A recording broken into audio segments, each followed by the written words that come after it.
अस्सलाम वालेकुम जी। Welcome back to my channel. कैसे हैं आप सब? क्या हाल चाल है आपके? मेरे चैनल में आप सबको खुशामदीद और दुआ है कि सब बिल्कुल खैरियत से हों, कोई भी गम परेशानी बुरा वक्त आप तक ना पहुँचे और आप हमेशा खुश रहें, आबाद रहें, आमीन। तो जी आप सोच रहे होंगे कि इस वक्त मैं कहाँ पे बैठी हूँ। तो मैं आई हूँ डॉक्टर पे चेकअप करवाने के लिए, क्योंकि उन्होंने मुझे कहा था कि फरवरी का मंथ छोड़ के आपने मार्च की स्टार्टिंग में आना है, लेकिन अब मिड हो गया था मार्च का। तो मैंने सोचा, बल्कि घर वालों ने सब ने मुझे कहा कि एक दफ़ा चेकअप ज़रूर करवाना चाहिए। और अरीबा तो मुझे बार बार इतना फोर्स कर रही थी कि आप जाएं, अभी आपको 15 दिन ऊपर हो गए हैं, आप जा ही नहीं रही। और अम्मी भी फिर कहने लगी, तो मैंने सोचा कि आज चेकअप करवा ही लेती हूँ। और वैसे आज हमें बिल्कुल भी नहीं जाना चाहिए था, क्योंकि सैटरडे संडे को डॉक्टर्स का ऑफ होता है और इसके बाद मंडे को काफ़ी ज़्यादा रश होता है लोगों का। तो आज हम मंडे को ही चले गए थे और वहाँ पे इस कदर ज़्यादा रश था ना कि पूरे 1.5 घंटे के बाद हमारी बारी आई। बैठे बैठे वहाँ पे बुरा हाल हो गया था। और हनान मेरे साथ गया हुआ था। तो आजकल हनान के फाइनल एग्ज़ाम्स हो रहे हैं, तो सुबह वो पेपर देख के आया था और आते साथ ही फ़ौरन से वो ट्यूशन चला गया। और ट्यूशन पढ़ के रात को जब वो घर वापस आया तो फिर मेरे साथ यहाँ पे डॉक्टर पे आ गया। और उसका बैठे बैठे वहाँ पे बुरा हशर हो रहा था, क्योंकि वो यही कह रहा था कि मैं सुबह से इसी तरह से ही स्टिल बैठा हुआ हूँ। और उसकी कमर में भी दर्द स्टार्ट हो गई थी और भूख भी उसे काफ़ी ज़्यादा लगी हुई थी, क्योंकि ट्यूशन से आने के बाद ना उसने कुछ खाया ही नहीं और मेरे साथ चला गया। तो बस हमें वहाँ पे इतना ज़्यादा टाइम लग गया ना, हमने घर से निकलते हुए सोचा ही नहीं था कि आज मंडे है और रश काफ़ी ज़्यादा होगा। लेकिन वहाँ पे जाके जब इतना ज़्यादा रश देखा तो फिर हम लोग वहाँ पे परेशान हो गए। लेकिन अब हम आ गए थे, तो चेकअप करवाने के बाद ही हम लोग फिर घर वापस जा सकते थे। और अब काफ़ी देर के बाद हम घर वापस आए हैं। तो इस वक्त बिल्कुल गैस जाने का टाइम हो गया था। और ये डिनर ना मैंने कल रात में बनाया था, तो वो हमारे पास वैसे का वैसा ही बचा हुआ पड़ा हुआ था, क्योंकि बच्चों ने इतना ज़्यादा खाया ही नहीं। तो चावल भी वैसे ही पड़े हुए थे। तो आज मैंने सोचा कि यही दोनों चीज़ें गर्म करके हम खा लेते हैं।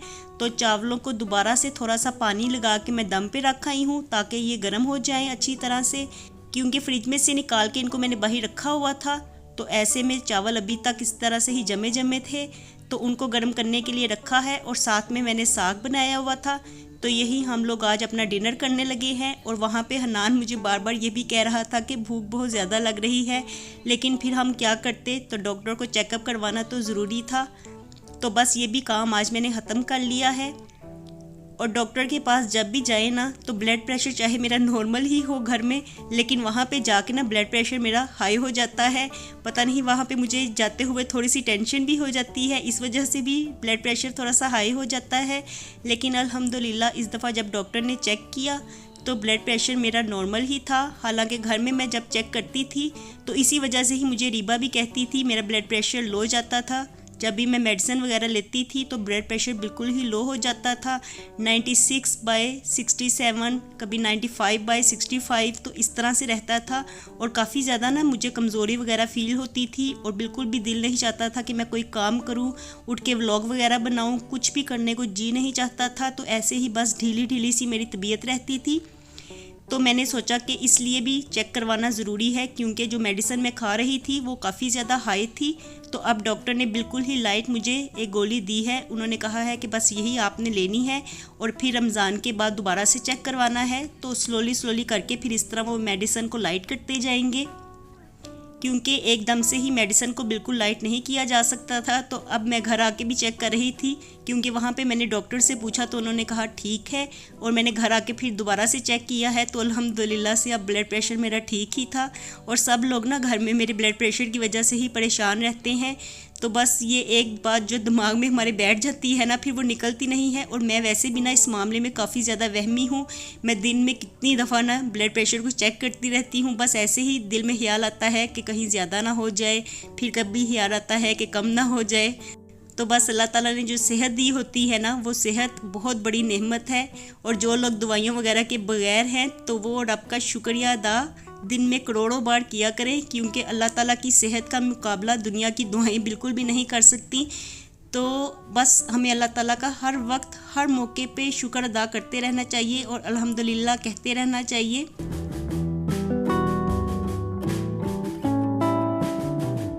यहाँ पे जो मैंने चावल और साग गर्म करने के लिए रखा हुआ था तो वो लो फ्लेम पे गर्म हो गया। गैस बिल्कुल ही हल्की हो गई थी, बल्कि अब मैंने आके देखा तो बिल्कुल ही गैस चली गई थी और इस वक्त बच्चों का भूख से बुरा हाल था। इस वक्त रात के तकरीबन 10 बज रहे हैं और मैं जब आई ना तो मुर्तज़ा मेरा वेट कर रहा था, क्योंकि मैंने उसे कहा था कि हमें तकरीबन आधा घंटा या पौना घंटा लगेगा और 1 घंटे में ही हम लोग घर वापस आ जाएंगे। तो वो हमारा वेट करता रहा। 1.5 घंटा तो हम लोग वहाँ पे बैठे रहे और फिर चेक करवाते हुए और घर वापस आते हुए हमें 2 से 2.5 घंटे तो लग गए थे। और इतनी देर बाद हम घर वापस आए तो अम्मी मुझे बता रही थी कि मुर्तज़ा बार बार टेरेस में जाके देख रहा था कि अभी तक आए नहीं है, पता नहीं क्या बात है, आए नहीं है। तो मैंने वहाँ पे मोबाइल को भी ऑफ़ किया हुआ था, बस थोड़ी सी मैंने वीडियो बनाई और बाद में मोबाइल ऑफ़ कर लिया, क्योंकि ऐसे अच्छा नहीं लगता कि डॉक्टर पे चेक करवाने के लिए आए हैं तो वीडियो वगैरह बनाते रहें। तो बस हल्का सा ही मैंने शूट किया आपके लिए कि मैं आज चेकअप करवाने के लिए आई हुई हूँ। और व्लॉग्स भी मैं काफ़ी दिनों से ना इसलिए नहीं बना रही थी कि मेरा ब्लड प्रेशर लो जाता था, तो कमज़ोरी वगैरह की वजह से और ढीला ढीला मुझे अपना आप फील होता था, तो इस वजह से भी मेरा दिल नहीं चाहता था कि कोई व्लॉग वगैरह बनाऊँ, क्योंकि व्लॉग बनाते हुए ना काफ़ी ज़्यादा टाइम भी लग जाता है। फिर इसकी एडिटिंग में, वॉइस ओवर करने में भी काफ़ी ज़्यादा मेहनत दरकार होती है और टाइम भी काफ़ी ज़्यादा लगता है। और वैसे भी बच्चों के फाइनल एग्ज़ाम्स हो रहे हैं, तो मैं यही सोच रही थी कि एक दफ़ा मेरी तबीयत सेट हो जाए और बच्चों के पेपर्स वगैरह भी ख़त्म हो जाएं, तो फिर रेगुलर ही मैं व्लॉग बनाया करूँगी। और बस अब मैं कोशिश करूँगी कि डेली आपके साथ चाहे छोटा सा ही व्लॉग शेयर करूँ, लेकिन आपके साथ मुझे कांटेक्ट में रहना चाहिए, क्योंकि इस तरह से बिल्कुल ही मैं एक दफ़ा आउट हो जाती हूँ और फिर कभी कभार हफ्ते में अब तो मेरे 2-3 व्लॉग ही आते हैं। तो इस तरह से काफ़ी ज़्यादा लोग फिर वेट भी करते रहते हैं कि व्लॉग्स नहीं आते और मुझे मैसेजेस भी मिलते हैं कि आप व्लॉग नहीं बना रही, क्यों नहीं बना रही, क्या वजह है। तो मैंने सोचा कि आज आपको थोड़ी सी अपडेट दे देती हूँ कि लास्ट डेज़ में ना मैं कुछ लो फील कर रही थी। बस तबीयत तो मेरी अल्हम्दुलिल्लाह ठीक थी, बस कभी कभार जब ब्लड प्रेशर डाउन हो जाता था तो इस वजह से मुझे अपना आप लो फील होता था।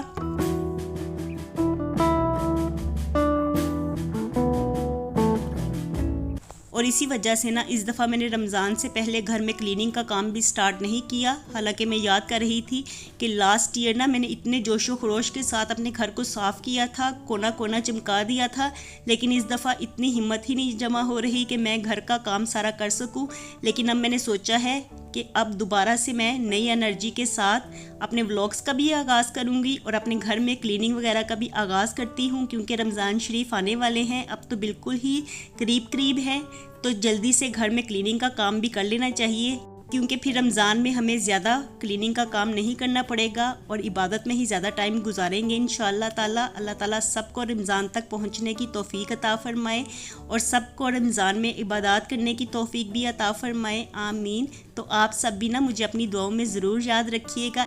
इंशाअल्लाह मैं अब आपके लिए व्लॉग्स बनाती रहूँगी, चाहे छोटे ही बनाऊँ, तो मैं आपके साथ ज़रूर राब्ते में रहूँगी, क्योंकि इस तरह से ना मुझे खुद भी फील होता है कि थोड़ा सा मेरा चैनल पीछे चला गया है और इस चैनल पे मैंने इतनी ज़्यादा मेहनत भी की हुई है, तो अगर चैनल थोड़ा सा भी डाउन हो ना तो बहुत ज़्यादा बुरा फील होता है।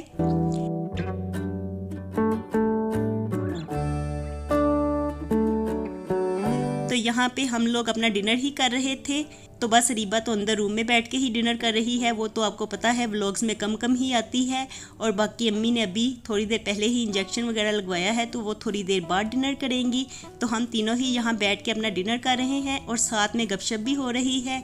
और यहाँ पे मुर्तज़ा मुझे यही बता रहा है कि आपके जाने के बाद मैंने आपका इतना इंतज़ार किया, आप लोग वापस घर आ ही नहीं रहे थे। तो मैं उसे कह रही थी कि वहाँ पे इतना रश था और वो कह रहा था कि मुझे भी अपने साथ ले जाते, लेकिन वहाँ पे बच्चे फिर अलाउ नहीं होते, तो इसलिए बच्चे भी साथ नहीं जाते। तो मैं उसको यही बता रही थी। तो चलिए जी, मुझे दीजिए आज के दिन के लिए इजाज़त। मैं मिलती हूँ आपसे दोबारा एक नए व्लॉग के साथ। खुश रहिए जी, आबाद रहिए, अपना बहुत सा ख्याल रखिएगा। अल्लाह हाफिज़।